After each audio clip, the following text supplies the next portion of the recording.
मिठी भरिसां ॻोठ मालणोर खानजी में भील बिरादरी जा घर डाइण वारे वाक़े ख़िलाफ़ BIF जे सॾ ते भील बिरादरी सरापा एहतजाज बनल आहे।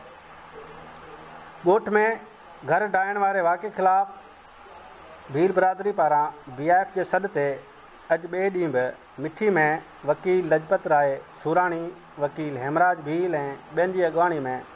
एहतजाजी मार्च करे कश्मीर चौक ते धरणो हणी सख़्तु नारेबाज़ी कई वई। जॾहिं त ॻोठ में थियल वाक़े ख़िलाफ़ भील बिरादरी जिते सरापा एहतजाज बनल आहे, उते भील बिरादरी तोड़े BIF जे मरकज़ी सदर सूरोमल भील ते थियल केस दाख़िल ख़िलाफ़ रहवासी सरापा एहतजाज बनल आहिनि। उन सिलसिले में रहवासियुनि पारां मिठी में एहतजाज कंदे अॻवान ॿुधायो त ठकर बिरादरी जा बाअसर माण्हू मुसलसल भील बिरादरी जे ख़िलाफ़ इंतकामी कार्रवायूं करे रहिया आहिनि। वकील लजपत राय सूराणी, हेमराज भील ऐं ॿियनि ॿुधायो त ठकर बिरादरी जे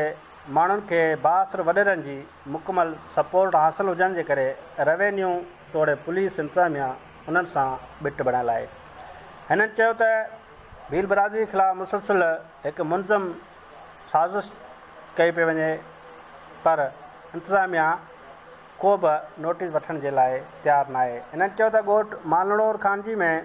भील बिरादरी जे ग़रीब माण्हुनि जा ज़बरदस्ती घर ढाहे पट कया विया आहिनि ऐं उन जे एवज़ भीलनि सां इंसाफ़ करण जे बदिरां बहितर इंतिज़ामिया वॾेरनि जी वंगार वेंदे भील बिरादरी जे माण्हुनि ते कूड़ो ड्यूटी अटकाव जो केस दाख़िल करे उन्हनि खे हिंसाइण जी कोशिशि कई आहे, जेका कंहिं बि सूरत में बर्दाश्त न कंदासीं। हिननि चयो त ग़रीब बिरादरनि जा नौजवान तइलीम ज़रिए अॻिते मैदान में अचण बैदि वॾेरा तोड़े भोतार मछरजी पिया आहिनि। उहे नथा चाहिनि त कंहिं ग़रीब जो को ॿार तोड़े नौजवान हिन तइलीम जे मैदान में अॻिते अचे ऐं सुभाणे हू साम्हूं थी असांखे इलेक्शन विढ़े। हिननि चयो त मुसलसल भील बिरादरी जे ख़िलाफ़ु मुख़्तलिफ़ ॻोठनि में इंतकामी कार्रवायूं करे उन्हनि खे लॾाइण जी साज़िश कई पई वञे, पर वक़्त जा हुक्मरान इंतिज़ामिया खे कुझु बि चवण जे लाइ तयारु न आहिनि। हिननि मुतालबो कयो त भील बिरादरी ख़िलाफ़ु थींदड़ साज़िश खे नाकाम बणाइण जे लाइ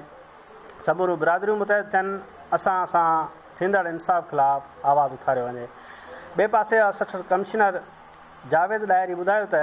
ॻोठ मालणोर खानजी में भील बिरादरी तरफ़ां गौचर ज़मीन ते कब्ज़ो कयो वियो हो, जंहिंजे ख़िलाफ़ु असां कार्रवाई करे जेके गैर क़ानूनी ठहियल झूंपड़ियूं हुयूं उन्हनि खे ख़तमु कयो आहे। ज़रूरत इन ॻाल्हि जी आहे त चूंडियल नुमाइंदनि खे घुरिजे त भील बिरादरी तोड़े ठकर बिरादरी विच में हलंदड़ तकरार जे निबेरे जे लाइ वेही को हल कढे थींदड़ हिन तकरार खे ख़तमु करे